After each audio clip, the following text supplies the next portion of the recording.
Hi, hello, namaste. You're watching ABN Andhra Jyoti. This is me, Lucky.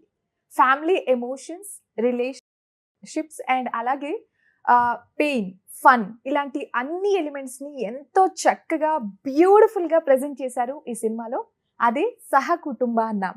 And you know what, the person who ruled our hearts with his legendary performances అనే చెప్పొచ్చు, veteran actor Rajendra Prasad గారు మనతో పాటు ఉన్నారు, and అలాగే Uday Sharma director, and అలాగే రామ్ గారు మనతో పాటు ఉన్నారు. Let's talk and know more about the movie.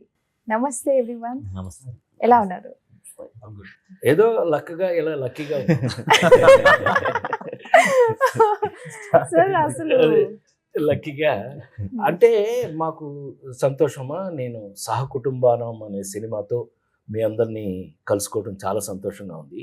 ఈ ప్రపంచంలో, మరి ముఖ్యంగా భారతదేశంలో, మరి ముఖ్యంగా మన సౌత్ ఇండియాలో మన తెలుగు వాళ్ళు ప్రతి వాళ్ళకి ఉన్నదే సెంటిమెంటే కుటుంబం. ట్రూ. మనందరికీ వీక్నెస్సే కుటుంబం కదా. యా, కుటుంబంతో మనకున్న అటాచ్మెంట్స్ ఇవి.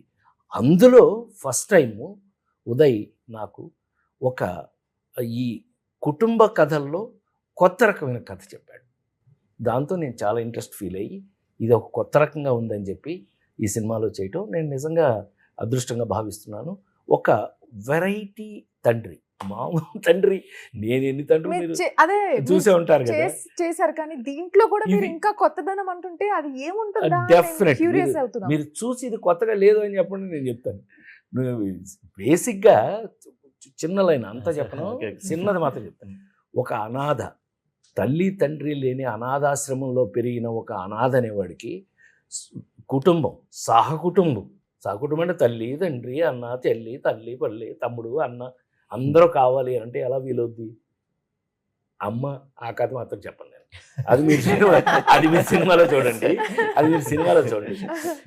అందుకని మనకి కుటుంబ కథల్లో ఫన్ వస్తూ సెంటిమెంట్ వర్కౌట్ అవుతూ ఏం లేవు అన్నీ ఉన్నాయి. ఎందుకంటే బేసిక్గా ఇందులో యాక్ట్ చేసిన ఈ రామ్ అనే కుర్రాడు బేసిక్గా మంచి డ్యాన్సర్. ఇండియాలో అన్ని లాంగ్వేజ్ల్లోనూ, మరి ముఖ్యంగా హిందీలో వాటిల్లో డ్యాన్స్ అసిస్టెంట్గా చాలా వర్క్ చేశాడు. చాలా పాటలకి మాస్టర్ దగ్గర అసిస్టెంట్గా చేసి యాక్టర్ అయినవాడు. సో అందుకని అతనికి ఇంట్రెస్ట్ ఉంది యాక్టింగ్ మీద.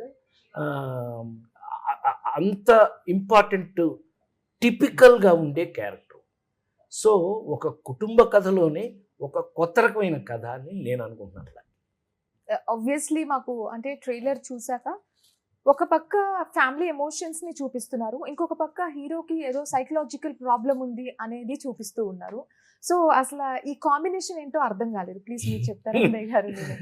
అర్థం అవ్వాలంటే సినిమా చూడండి. Definitely చూస్తాం. యాక్చువల్ ఆ ఎమోషన్స్ కి సార్ వాళ్ళ ఎమోషన్స్ ఎలా ఉండేది, ఎలా దానికి మిక్స్ అయ్యో ఆ ఫన్ జనరేట్ అవుతుంది. అక్కడ అతని ఎమోషన్స్ తగ్గట్టు సార్ వాళ్ళ రియాక్షన్స్ కానీ మిగతా ఫ్యామిలీ మెంబర్స్ దానికి తగ్గట్టు సార్ వాళ్ళకి తగ్గట్టు అతను ఎలా బిహేవ్ చేశాడు.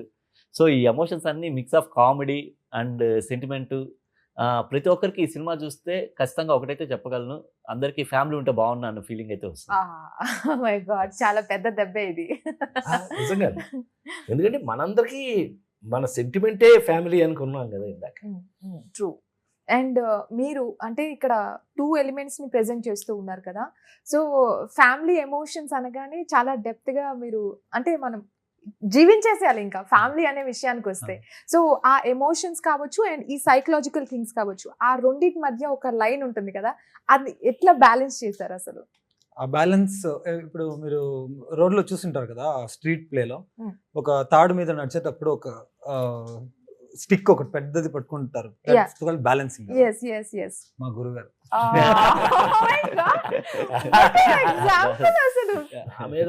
ఆ చిన్న లైన్ మీద నడవాలంటే ఆ స్టిక్ లేకుండా, ఆ బ్యాంబూ స్టిక్ లేకుండా మీరు నడవాలి. సో ఆ బ్యాలెన్స్ ని ఇచ్చిన ఈ క్యారెక్టర్స్ అన్నీ లేండి, నేను ఒక్కనే కాదు.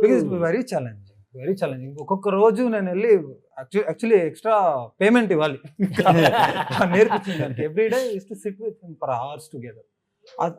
వాళ్ళు కూడా టైం ఇచ్చేవారు. That's my lucky thing. అలా చేయాలి, అలాగే చేయాలి కదా, అలాగే చేయాలి. అప్పుడే ఈ క్యారెక్టర్స్ అన్ని పండుతాయి. అంటే ఉదయ్ అలా రాసుకున్నాడు ఈ కథలో, ఈ క్యారెక్టరైజేషన్స్ అట్లా రాయబడి. So we have to respect them. వాటిని ఆ రేంజ్లోనే అందరూ మేమిద్దరం అనే కాదు, సినిమాలో యాక్ట్ చేసిన బ్రహ్మం కానీ సత్య కానీ వీళ్ళందరూ ఎవరి క్యారెక్టర్ని వాళ్ళు ఇష్టపడి చేశారు అనే చెప్పగలను. అండ్ మీరు ఉండడం అలాగే బ్రహ్మానందం గారు ఉండడం అంటేనే డెఫినెట్లీ ఆడియన్స్ ఇంకా వేరే ఆలోచన ఉండదు, Definitely గా మంచి రాసుకున్నాడు అట్లా వచ్చేస్తారు ఇక డెఫినెట్లీ. బట్ ఇన్ని అంటే ఇప్పుడు మనం చూస్తున్నాం ట్రెండ్ ఆఫ్ మూవీస్, కథ కావచ్చు, అంటే ప్రేక్షకుల టేస్ట్ అన్ని కూడా మారుతూ ఉన్నాయి. అండ్ మీరు ఇండస్ట్రీలో ఉంటూ చూస్తున్నారు తరాలు మారుతూ అండ్ ఆ టేస్ట్ టెక్నాలజీ వైజ్ మారుతూ. సో అయినా కూడా ఇప్పుడు ఆడియన్స్ ని గ్రాప్ చేసే విధంగా ఈ కుటుంబ కథా చిత్రంలో ఏంటి అది అంటే మీరేం చెప్తారు? 100% కుటుంబమే. ఏంటి కుటుంబం అని అంటే కుటుంబం కాదు అసలు, వీడు కుటుంబం కాదు. నేను నవ్వకు, నువ్వు మొత్తం కథ చెప్పించొద్దు నాతో. అమ్మాయి లక్కీ, నువ్వు మెల్లిగా మొత్తం కథ లాగేసి ట్రై చేస్తున్నావు. నో, ఇది అసలు ఇందులో ఇంట్రెస్టింగ్ పాయింట్, ఇది కుటుంబం కాదు అసలు. కుటుంబం కాకపోతే కుటుంబం ఎందుకు అవుతుంది? మీరు చూసి తీరాల్సింది. అంతా ఒక ఇంట్రెస్టింగ్గా ఆ అనాథ అనేవాడు ఆవిడ ఇంట్రెస్ట్ పట్టడమే గమ్మత్తుగా ఉంటుంది. ఇంట్రెస్ట్ పడిన తర్వాత ఈ ఫ్యామిలీ ఎలా సెట్ అయ్యి, అసలు వీళ్ళ ఫ్యామిలీ ఏంటి నేను నవ్వుకోవాల్సింది. చచ్చినట్టు ఓరి వీళ్ళ గోల మామూలు గోల కాదు, గోలగా ఉంటుంది. అది కొత్త రకమైన కథ, కుటుంబ కథల్లోనే ఒక కొత్త రకమైన కథ. అంతవరకు నేను గ్యారంటీ ఇవ్వగలను మీకు ఒక కుటుంబ కథలోనే ఒక కొత్త రకమైన కథ. Definitely sir. అంటే మనం బయట వాళ్ళ నుండి అంటే ఫ్రెండ్స్ కావచ్చు లేదా క్లోజ్ ఫ్రెండ్స్, వాళ్ళ దగ్గర కొన్ని ఎక్స్పెక్టేషన్స్ పెట్టుకొని హర్ట్ అయిన సందర్భాలు ఉంటాయి. ఎందుకు ఇలా చేశారు అబ్బాయి ఏంటి అని. కానీ మనం ఫ్యామిలీలో అంతకు మించి చాలా ఫేస్ చేస్తాం. సో ఎప్పుడైనా మీకు అనిపించింది, అరే ఇంట్లోనే మనం ఇన్ని రకాల మనుషుల్ని చూస్తున్నాం, మన ఒపీనియన్స్ ఇక్కడే మ్యాచ్ కావు, కానీ బయట ఇలా ఎక్స్పెక్ట్ చేస్తున్నాం మనం అనే సందర్భాలు ఎప్పుడైనా మీకు వచ్చాయా? ఒకటేంటి, ప్రతిరోజు వస్తాయి. ప్రతి మనిషి అదే కుటుంబ నేపథ్యంలో, కుటుంబంలో ఉండే గమ్మత్తే అది. అసలు నువ్వు ఎక్స్పెక్ట్ చేసినట్టు జరగదు, నువ్వు ఇలా జరగాలి అని అనుకుంటే అది జరగదు. లేదు, అది నువ్వు ఏమి ఎక్స్పెక్ట్ చేయకుండా వెళ్తే సడన్ గా జరుగుతుంది. ఇదే కదా కుటుంబం అంటే. మీరేదో మా స్క్రిప్ట్ దూరం నుంచి చదివినట్టుంది. లక్కీ లాగేస్తాను మొత్తం, ఏదో మా దగ్గర మ్యాటర్ లాగేస్తున్నావు, ఫుల్ మ్యాటర్ లాగేస్తున్నావు. ఏదేమైనా అది నీలాగా ఎక్స్పెక్ట్ చేసి కూర్చుని సినిమా చూసి హరియమ్మ నేను ఇలా అనుకుంటే ఇది ఇలా అయింది అనుకుని you will satisfy like it. మీరు డెఫినెట్గా హ్యాపీ ఫీల్ అవుతారు. అందులో నువ్వే మాకు అసలు హ్యాపీగా, మా కళ్ళ ముందు నువ్వే హ్యాపీగా ఉంది. మేమేమేమి ఎక్స్పెక్ట్ చేద్దాం, నువ్వు టక్కన అక్కడి నుంచి కదా ఉదయ్ హ్యాపీ. Thank you. మేము సగం సక్సెస్ఫుల్, నీ దగ్గరే సగం సక్సెస్ఫుల్. మేము ఇప్పుడు లవ్లీ. మీరు చూస్తే మీరు ఇలాగే ఫీల్ అవుతారు, తనలాగే ఫీల్ అవుతారు. నాకు ఇప్పుడు అర్థమైంది, చాలా మంది రిలేట్ అయ్యేలా ఉన్నారు, చాలా మంది. మనకు అదే కావాల్సింది, మాకు కావాల్సింది కూడా అది. నువ్వు ఎలా రిలేట్ అవుతున్నావో అలా వాళ్ళు కూడా అయితే we are successful. Yes. And comedy విషయానికి వస్తే అసలు ఆ ఫ్యామిలీ డ్రామా కామెడీ ఏ విధంగా ఉండవచ్చు? కామెడీ అంటే హ్యూమర్. అంటే చెప్పనా, ఇంతకుముందు మీరు ఎందుకు నవ్వారు అంతసేపు? అనుకున్నది జరగకపోవటం, అసలు ఏమీ జరగంది, ఏమీ ఎక్స్పెక్ట్ చేయండి సడన్ గా జరగటం, అదే ఫన్. అట్లాంటివి ఇందులో చాలా ఉన్నాయి. Okay, to be very frank, నువ్వు ఎక్స్పెక్ట్ చేసి చెయ్యనివి బోల్డెన్ ఉన్నాయి ఇందులో. అండ్ బ్రహ్మానందం గారితో మీ సీన్స్ ఏమన్నా ఉన్నాయా?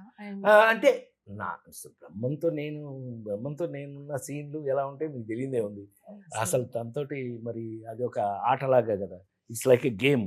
అయితే ఏంటంటే కథలో క్యారెక్టర్స్లో రివీల్ చేయలేకపోవచ్చు, బట్ కథలో క్యారెక్టర్స్లో తన పని తను చేస్తాడు, నా పని నేను చేస్తాను. యాక్చువల్లీ కథలో వాళ్ళు ఒకటైపోతే అవుట్ అవ్వదు, అవుట్. నువ్వు బాంబు పేలిపోద్ది. అందుకని అలా కలవనివ్వడు ఇతను.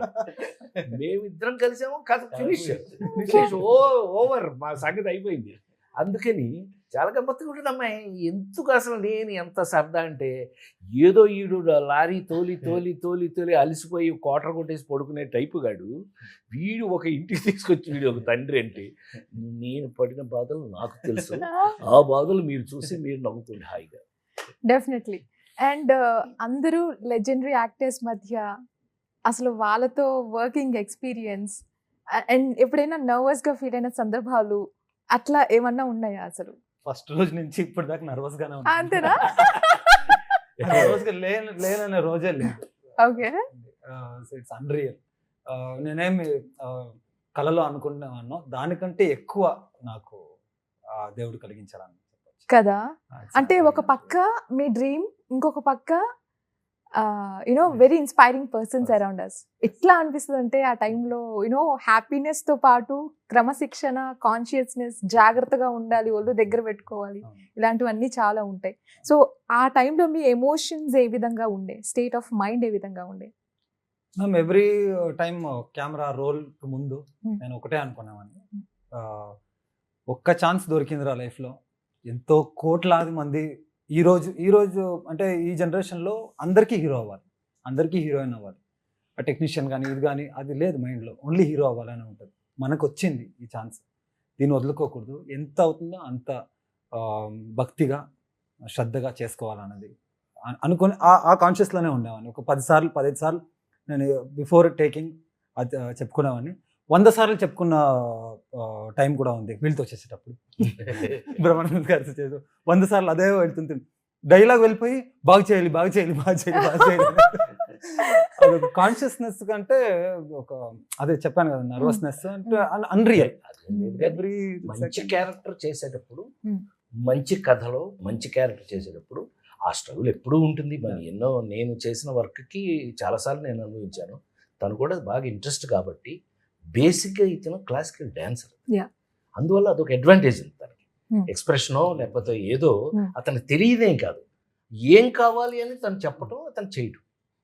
ఏదైనా డౌట్లు వచ్చి కొంచెం సీనియర్గా నేను కొంచెం number of characters, variety characters చేశాను కాబట్టి డౌట్ ఏదైనా వస్తే నన్ను అడిగేవాడు. నేను నువ్వు చేసేది కాదు ఇది అని ఏదో చేసి చూపించేవాడిని. వెంటనే అతను అందుకుని చేసేవాడు. Quite interesting. ఇప్పుడు మంచి అందరం ఇష్టపడి ముచ్చటగా చేసాం. సార్ ఈ మధ్య చూస్తున్నాం మనము, ఫస్ట్ అంతా జాయింట్ ఫ్యామిలీస్, ఎగ్జాక్ట్, ఇప్పుడు ఏమో న్యూక్లియర్ ఫ్యామిలీస్. దేనికదే ఇప్పుడు చెప్పాలంటే, ఇప్పుడు జాయింట్ ఫ్యామిలీస్ కలిసి ఉండాలంటే కష్టమేమో అనిపిస్తుంది. ఇంపాసిబుల్. ఐటీ జాబుల్లో వెళ్ళిపోయాక ఒక అబ్బాయి ఫ్యామిలీ కుదరట్లా. ఎందుకని? అమెరికాలో ఒకడు పని చేస్తున్నాడు, ఆస్ట్రేలియాలో ఒకడు పని చేస్తున్నాడు, లేకపోతే ఎక్కడో మహారాష్ట్రలో ఒకడు పని చేస్తున్నారు, లేకపోతే ఢిల్లీలో ఒకడు పని చేస్తున్నారు. అట్లా అయిపోయింది. కంబైన్డ్ ఫ్యామిలీ ఉండే అవకాశం లేదు. ఆ ఫీల్ అయితే ఉండాలి తప్పితే. ట్రూ. సో అంటే ఈ డిఫరెన్సెస్ ఓకే అంటారా? లైక్ మీరు జాయింట్ ఫ్యామిలీస్ నుంచి న్యూక్లియర్ ఫ్యామిలీ అండ్ అట్లా డెవలప్మెంట్స్ చేంజెస్ చూస్తున్నాం. ఒకటమ్మా, ఓకే అని అంటే కాదు అని అంటే అయ్యేది ఏం కాదు అక్కడ. ట్రూ. సిచ్యుయేషన్ బట్టి అడ్జస్ట్ అవుతూ ఆ ప్రేమలు, ఆ అటాచ్మెంట్స్ పోకుండా, మనలో మనకు ఆ ప్రేమలు అవి పోకుండా ఉండటమే సమాజానికి కావాల్సింది. ఇలాంటి కథల వల్ల ఏమవుతుంది అని అంటే, ఒక అనాథ అనేవాడు ఎంత అందమైన పాయింట్ అంటే, టు బి నిజంగా మాట్లాడుకోవాలి దీని గురించి, నీతో ఎప్పుడు అనలేదు నీతో నేను అనంటే, ఒక అనాథ, ఒక తల్లి తండ్రి లేని ఒక అనాథాశ్రమంలో ఎవరో పెట్టిన ముద్దలు తినే టైంకి పెరిగి, అలాంటి వాడు శుభ్రంగా చదువుకుని వచ్చి, ఎస్ నా కుటుంబం ఎందుకు లేదు, నా కుటుంబం ఎందుకు కాదు, నేను ఎందుకు కుటుంబంతో ఉండను అనుకుని ఒక కుటుంబాన్ని తయారు చేసుకునే సైకలాజికల్ ప్రాబ్లం ఉన్నవాడు. ఇది ఒక కొత్త కథ. దీనివల్ల మనం ఏమి చెప్తున్నాము రేపు అని అంటే, ఒక కుటుంబం మల్టీ ప్రేమలు. ఏమండి, తల్లి ప్రేమ తల్లి ప్రేమే, తల్లి ప్రేమను మించింది ఏముంది ప్రపంచంలో? తండ్రి ప్రేమే. అంత సపోర్ట్, గ్రేట్ సపోర్ట్ ఇంకేముంటుంది? ఒక తోడబుట్టిన వాళ్ళు, ఒక బ్రదరు, ఒక సిస్టరు, తోడబుట్టిన వాళ్ళు, ఎరా ఏనా తిన్నావరా, ఎరా ఏం చేసావరా, ఇట్లా ఒక సిస్టరు, ఒక బ్రదరు, ఎరా ఏం కావాలరా నీకు అని నిలబడే ఇవన్నీ మన సెంటిమెంట్సే కదా, అద్భుతమైన సెంటిమెంట్స్ కదా. ఈ సెంటిమెంట్స్ ఉంటే ఎలా ఉంటుంది, లేకపోతే ఎలా ఉంటుంది? It's an experience. ఈ సినిమా చూడటం ఒక చక్కటి ఎక్స్పీరియన్స్. ఆ ఎక్స్పీరియన్స్ మేము అందరం అవ్వాలనుకుంటున్నాం 100%. యా ఈ సినిమా చూస్తే మీకు ఆ ఎక్స్పీరియన్స్ వస్తుందని మాత్రం మేము చెప్పగలం. అది మీరు చూసి మీ ఫీలింగ్ మీరు చెప్పాలి. డెఫినెట్లీ. ఇది నేను చాలా డేస్ నుండి, అంటే మీరు ఎప్పుడు కలిస్తే అప్పుడు అడుగుదామని, అంటే మీరు ఫ్రమ్ ద బిగినింగ్ ఇప్పుడు వరకు కూడా ఆ ఎనర్జీ లెవెల్స్, ఆ పాజిటివ్ మైండ్ సెట్, అండ్ ప్రతిసారి మనం సినిమా చేస్తున్నామంటే అది హిట్ అవ్వాలని లేదు, కొన్ని డ్రాబ్యాక్స్ కూడా ఉంటాయి అండ్ డిసప్పాయింట్మెంట్స్ ఉంటాయి. బట్ టుడే అండి చూస్తున్నాను, లైక్ స్టిల్ మీరు పాజిటివ్గా ఉంటేనే మీ చుట్టుపక్కల వాళ్ళు కూడా పాజిటివ్ ఫీల్ అవుతారు. అది మేము ఫీల్ అవుతున్నాం ఆల్రెడీ, జెన్యున్గా చెప్తున్నాను. బట్ ఎట్లా అంటే రియలిస్టిక్గా మీరు చెప్తే రియలీ అది మాకు హెల్ప్ అవుతుంది. అంటే ఆ ఎనర్జీని మీరు ఎలా ఇంత పాజిటివ్గా మోటివేటింగ్గా క్యారీ చేస్తారు? Really what to know this. 100% అమ్మా. Not as an actor. ఒక రాజేంద్ర ప్రసాద్ ఒక నటుడు, ఒక ఎడ్యుకేటెడ్ నటు, చదువుకున్న నటుడిని, ఫిల్మ్ ఇన్స్టిట్యూట్లో చదువుకుని ఆథెంటిక్గా వచ్చిన నటుడిని కదా అని మాట్లాడట్లా. ఒక మనిషిగా, ఒక హ్యూమన్ బీయింగ్ కూడా నువ్వు 10 మందికి ఆదర్శంగా ఉండాలి అని అంటే ముందు నువ్వు ఉండాలి. ఏదన్నా మనం ఒకటి చెబుతున్నాము అని అంటే ముందు అది మనం నమ్మాలి, మనం ఆచరించగలిగి ఉండాలి. బాపు గారు చెప్పినట్టు అదేదో అది ఇదిగో ఇది తింటావా అని అంటే ఉండు అని చెప్పి ముందు ఆయన వెళ్ళి ఆయనే తిని ఆ తర్వాత వచ్చి చెప్పేవాడు ఆయన.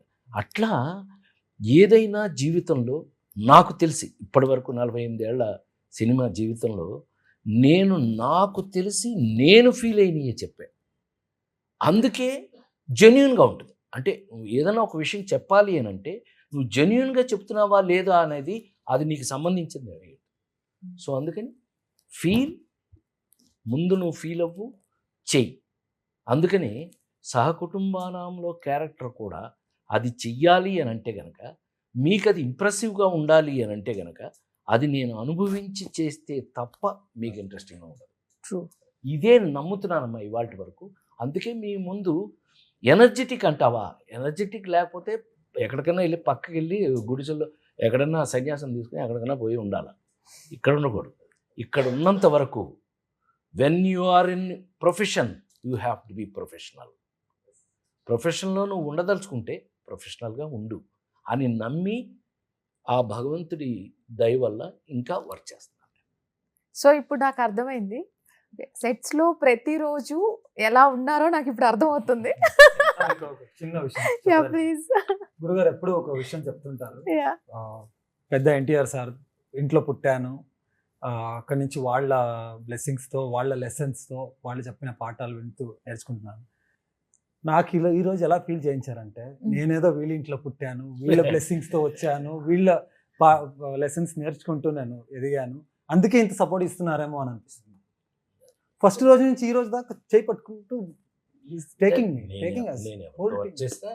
ఐ లవ్ టు వర్క్ అందులో నీకు ఇంట్రెస్టింగ్ ఉంటే నాకు ఇంట్రెస్ట్ పెరుగుతుంది. It's give and take.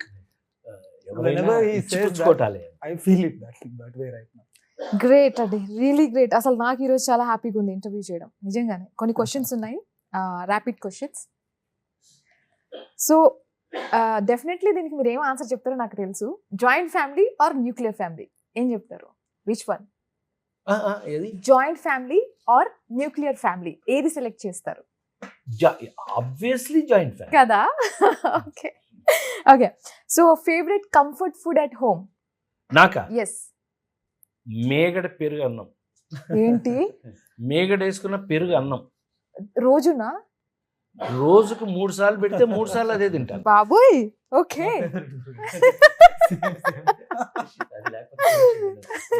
ఎందుకంటే చిన్నప్పటి నుంచి గేదెలు, పాలు, నేను పేడ తీసాను, పెరుగు వేసాను, పిడకలు వేసాను, అన్నీ తెలుసు. సో ఇంట్లో మీకు బెస్ట్ అడ్వైస్ ఇచ్చే పర్సన్ ఎవరు? ఇంకెవరు, మా ఆవిడే, విజయ చాముండేశ్వరి.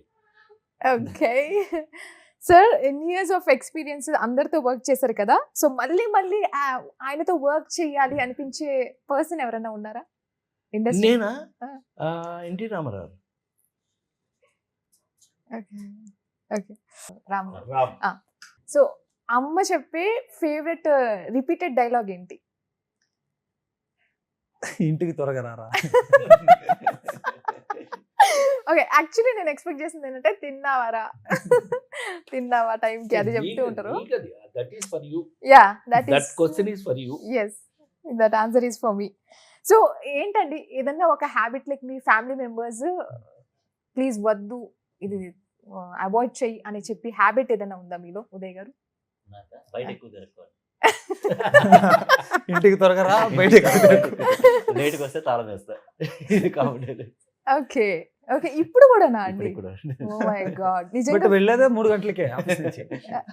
ఏంటి 3 గంటలకా? మార్నింగ్ ఎలాగో 6 o'clock లేస్తారు కదా, అప్పుడు తాళం ఓపెన్ అయి ఉంటుంది. Okay okay, so emotional scene or comedy scene ఏది సెలెక్ట్ చేస్తారు? ఎమోషన్. ఓకే, కామెడీ కింగ్ ఉన్నప్పుడు మనకేంటి బట్ ఏది కొంచెం బెటర్ అంటారు పర్ఫార్మెన్స్ వేస్? ఎమోషన్. ఎమోషనలా?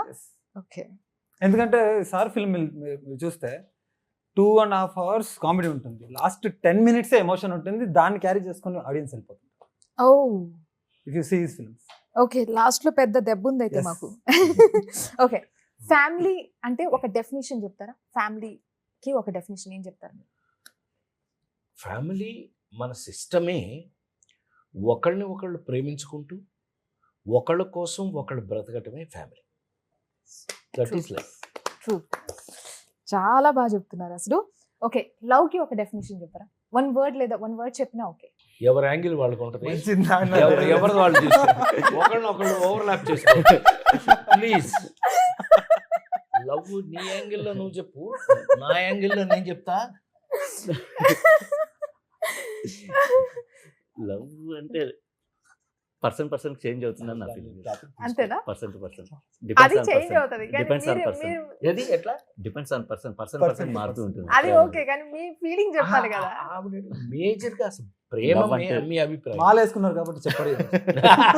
ఆహా, ఇప్పుడు ఇదేనా డిస్కస్ చేసిరు? అదే. ఓకే, అంటే అది కూడా ఒక మంచి ఫీలింగే కదండి. మాలేసుకుని Emotion. చెప్పకూడదు అంటే మరి నేను చెప్పరా, ప్లీజ్ చెప్పచ్చు కదా. Yes please sir. ఎదుటి వాడిలో ఉన్నటువంటి నెగిటివ్స్ ని కూడా మనం ప్రేమించగలటమే నిజమైన ప్రేమ. అమ్మయ్య, ఈ జన్మకి ఇది చాలు. ఇలాంటివి వినాలి మనం, ఇలాంటివి వినాలి. రియల్ లవ్ అంటే అది. Okay, so home experience home కి ఎక్స్పీరియన్స్ ఒక డెఫినేషన్ చెప్పండి. Home. Yeah. Temple. 1 word temple. Temple. Wow, crazy అండి. సో కంఫర్ట్ జోన్ కి ఒక వర్డ్ చెప్పండి. లోన్లీనెస్. ఏకాంతంగా ఉంటే దానికంటే కంఫర్ట్ ఇంకేముండదు. గరికపాటి గారు ఒక మాట చెప్తారు, నువ్వెవరు నిన్ను వద్దనుకుంటే, అందరూ నిన్ను వద్దనుకుంటే నువ్వు ఒంటరి వాడివి, నువ్వెవరిని వద్దనుకుంటే ఏకాంతంగా ఉన్నట్టు. ఏకాంతంగా ఉంటేనే పర్ఫెక్ట్గా ఉంటుంది. అదొక ఎక్స్పీరియన్స్. సో అదొక angle. కంఫర్ట్ జోన్ కి ఇంకో ఎగ్జాంపుల్ ఉంది నా దగ్గర. ఎస్, ఇదైతే అర్థమవుతుంది. అంటే ఇప్పుడు వచ్చిన పర్సన్స్ అయినా ఎప్పటి నుంచి ఉన్న వాళ్ళైనా ఆ నీడ తగిలితే కంఫర్ట్ గా ఫీల్ అవుతారని అర్థమవుతుంది. రియలీ, బట్ ఎస్, నాకు కంప్లీట్ గా ఫ్యామిలీ మీల్స్ అంటారు కదా, అది కనిపిస్తుంది ఇక్కడ. So Sahakutumbanam super duper hit already మేము రాసేసుకున్నాం. సో అడ్వాన్స్ గా congratulations and thank you so much for your time. Thank you Lucky. And నా ప్రాణానికి ప్రాణమైన తెలుగు ప్రేక్షక దేవుళ్ళందరికీ నమస్కారం. థ్యాంక్స్. సో ఇది వాళ్ళ special interview. Keep watching ABN Andhra Jyothi.